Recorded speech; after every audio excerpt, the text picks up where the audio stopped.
नाशिक जिल्ह्यातील येवला तालुक्यातील बोकटे येथील काळभैरवनाथ यात्रेला भाविकांनी मोठी गर्दी केली होती।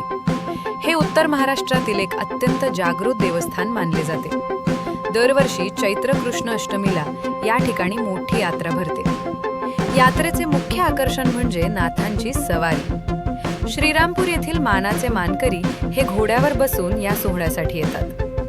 गोदावरी नदीचे पवित्र पाणी कावडीने आणून देवाला जलाभिषेक केला जातो। या यात्रेसाठी नाशिक, अहिल्यानगर, छत्रपती संभाजीनगर आणि धुळे या जिल्ह्यांतून सुमारे 4 ते 5 लाख भाविक हजेरी लावतात। ही यात्रा साधारणपणे 4 ते 5 दिवस चालते। यात्रेदरम्यान नामवंत पैलवानांच्या कुस्त्यांचे जंगी फड रंगतात। लोककला आणि तमाशाच्या कार्यक्रमांचेही आयोजन येथे केले जाते।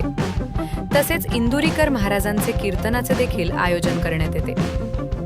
मंदिर व्यवस्थापन आणि परिसर मंदिराचा अलीकडच्या काळात जीर्णोद्धार करण्यात आला असून परिसर अतिशय भव्य आणि सुंदर आहे। यात्रेचे नियोजन ग्रामपंचायत, यात्रा कमिटी आणि सर्व बोकटे ग्रामस्थांतर्फे शिस्तबद्ध पद्धतीने केले जाते।